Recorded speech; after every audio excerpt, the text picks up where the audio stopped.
के गौरव आदरणीय गजेंद्र सिंह जी शेखावत, इस संपूर्ण आयोजन के संयोजक आदरणीय घनश्याम जी ओझा, समाज में एकात्मता का प्रयत्न करने वाले ऐसे आदरणीय जसवंत सिंह जी, अखिल भारतीय पूर्व सैनिक सेवा परिषद के अध्यक्ष आदरणीय नरपत सिंह जी राजपुरोहित,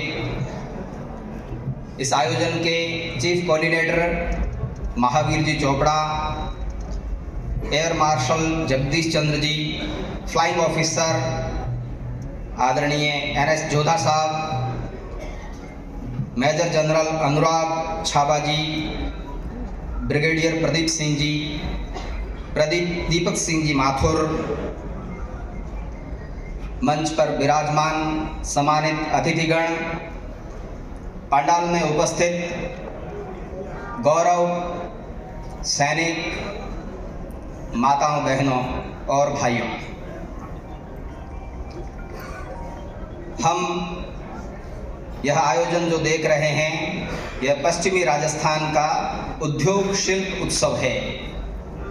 गवर्नमेंट का आयोजन, इसकी नोडल एजेंसी लघु उद्योग भारती, और आज की जो यह गोष्ठी है, इसने अखिल भारतीय पूर्व सैनिक सेवा परिषद इसका नेतृत्व कर रही है। हम सब यहाँ पर आए हैं, हमारे सामने कुछ परिचय, कुछ प्रस्तुतियाँ हुई है। यह देख करके और हमको इस कार्यक्रम की एक कल्पना आ ही गई है कि यह संपूर्ण आयोजन वह अपने राष्ट्र को समर्पित, राष्ट्र के लिए जो खप गए, जो प्रयत्न कर रहे हैं, आगे भी तैयार होंगे, इस प्रकार की जो पीढ़ी है उनको समर्पित यह कार्यक्रम है। यहाँ पर पंडाल में और मंच पर मेरे से अधिक आयु के और बुद्धिमत्ता रखने वाले ऐसे गणमान्य सज्जन हैं, फिर भी अध्यक्षता का ऐसा एक गुरुतर दायित्व एक छोटे बालक को दिया है। हम आँख खोलते हैं, हमें जो कुछ दिखाई देता है वह प्रकृति है। प्रकृति में दो अवस्थाएं हैं, एक जड़, एक चेतन। जड़ यानी निर्जीव, चेतन यानी सजीव। उसमें मनुष्य भी है। मनुष्य को कैसे रहना चाहिए, इसके बारे में भारत और भारत के बाहर भी विचार होगा। भारत के लोगों ने बहुत डीप जा करके स्टडी करके जीवन जीने के सूत्र खोज निकाले और उन्होंने भारत के अंदर एक विशिष्ट जीवन पद्धति विकसित की। उस जीवन पद्धति को जीने वाले हम सब लोग युगों युगों से इस धरा पर विचरण कर रहे हैं और ऐसी विशिष्ट संस्कृति देश और दुनिया को दे रहे हैं। भारत सुख, समृद्धि, वैभव संपन्न अपना राष्ट्र, परंतु जिन लोगों के पास कुछ नहीं था, ऐसे कुछ परकीय लोग भारत की ओर रुख किया। उन्होंने खैबर का दर्रा पार करके, कुर्रम का दर्रा पार करके भारत भूमि को पदाक्रांत किया। कौन लोग थे? तो ऐसे शक, हूण, कुषाण, यवन, डच, फ्रेंच, मुगल, तुर्क, मंगोल, पुर्तगीज, ऐसे आक्रांताओं ने भारत को लूटा खसोटा, हमारे श्रद्धा के स्थान उनको ध्वस्त किया, हमारे निर्माण के जो स्ट्रक्चर थे उनको डिस्ट्रॉय करने का प्रयत्न किया। इतना ही नहीं तो निर्दोष लोगों को एक प्रकार से समाप्त करने का ऐसा तांडव नृत्य उन्होंने किया। परंतु हमने कहा वयम अमृतस्य पुत्रा, हम ऐसे ही कोई न कोई वीर पुरुष खड़ा हुआ, उनको परास्त किया, प्रतिकार किया, पराभूत किया, धूल धूसरित किया। उसका प्रमाण है अभी का लेटेस्ट ऑपरेशन सिंदूर। हमने कभी किसी पर अटैक नहीं किया, परंतु हम पर जिसने अटैक किया उसको छोड़ा भी नहीं है। और ऑपरेशन सिंदूर से जो आक्रांता लोग थे उनको एक्सपोज करने में भी हमको सहायता मिली और संपूर्ण दुनिया में भी हमने कहा कि इस प्रकार की मानसिकता रखने वाले लोग भारत के लिए तो ठीक है ही नहीं, दुनिया के लिए भी ठीक नहीं है, इसलिए उनको जाने, पहचाने और उन पर कार्यवाही करें। इस ऑपरेशन की इस प्रक्रिया से देश दुनिया ने देखा कि भारत की सेनाओं की ताकत क्या है, भारत के हथियार किस क्वालिटी के हैं, उसकी डिमांड दुनिया में बढ़ गई। भारत के अदम्य साहस को पहचाना और हम गौरव के साथ में यहाँ पर रहते हैं और माँ भारत की आराधना पूजा करते हैं। भारत जितना आज हमको दिखाई देता है, इतना ही भारत हमारे पास था क्या? नहीं। तो ये पास में जो पाकिस्तान दिखाई देता है, 1947 से पहले पाकिस्तान नाम की कोई चिड़िया नहीं थी। असांजी सिंध, बलूचिस्तान, हिंगलाज माता का मंदिर, लव के द्वारा बसाया लाहौर, बप्पा रावल के द्वारा बसाई रावलपिंडी, रावी, चिनाब, झेलम, सतलुज, सिंधु का 5 नदियों का पंजाब का वह सारा क्षेत्र अपना ही था।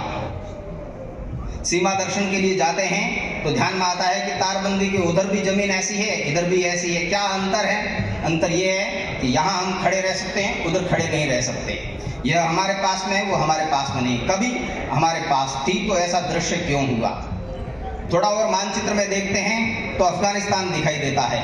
वह कभी उपगण स्थान कहलाता था। वहाँ गांधार प्रदेश है, जहाँ की गांधारी भारत की महारानी रही है।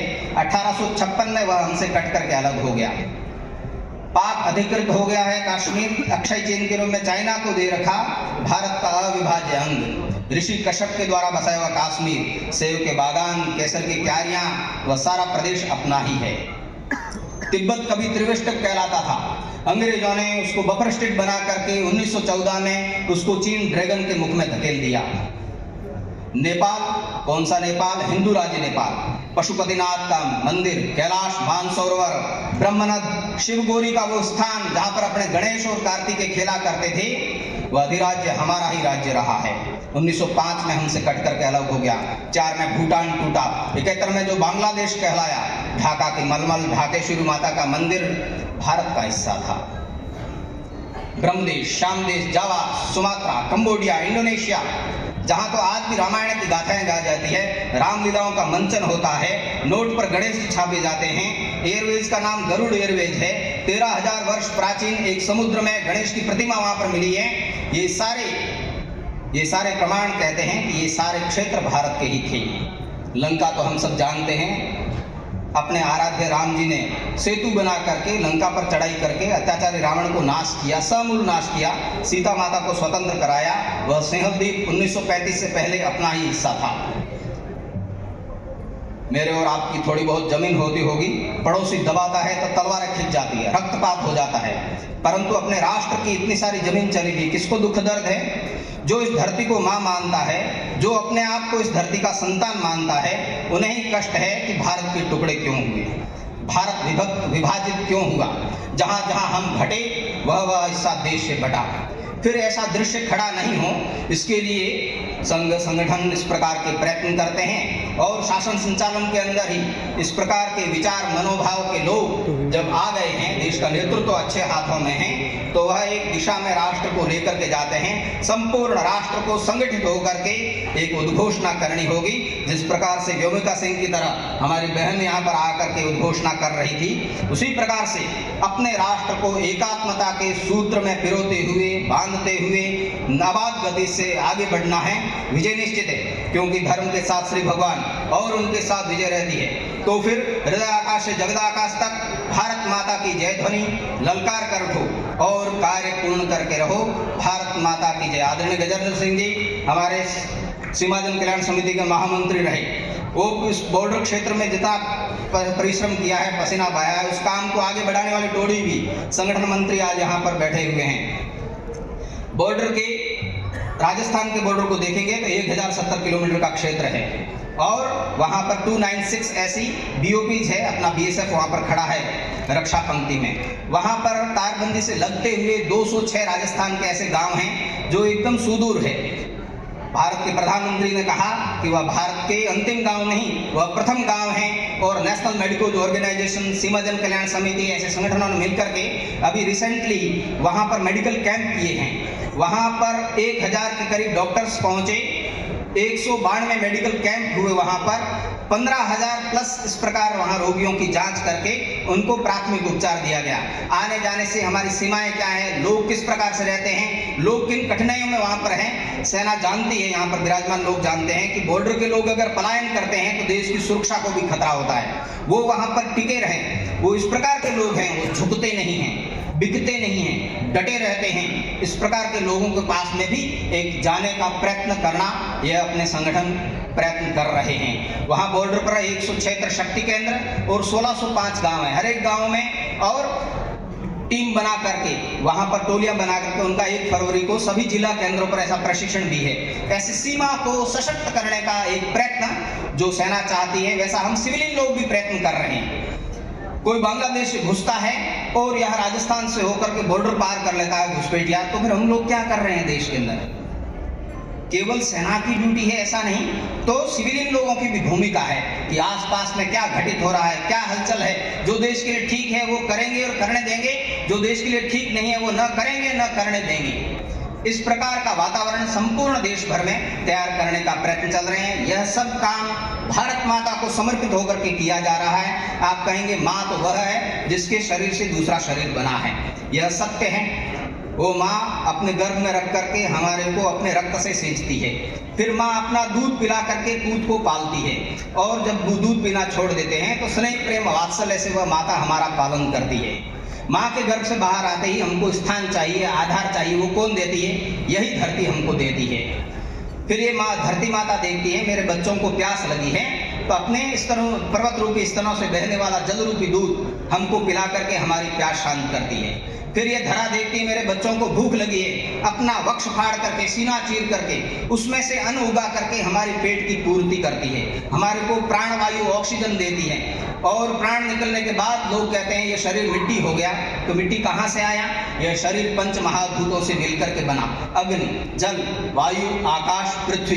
प्राण निकलने के बाद में पृथ्वी तत्व प्रधानता से दिखाई देता है। जन्म देने वाली माँ भी घर में नहीं रखती, तो यही भारत माता अपना आंचल फैला करके कहती है कि आ जाओ मेरी गोद में, आ जाओ, चिर निद्रा में सो जाओ, अपने आंचल में समेट करके अपने अंदर स्थान देती है। ऐसी एक पवित्र भूमि, ऐसी एक धरा है।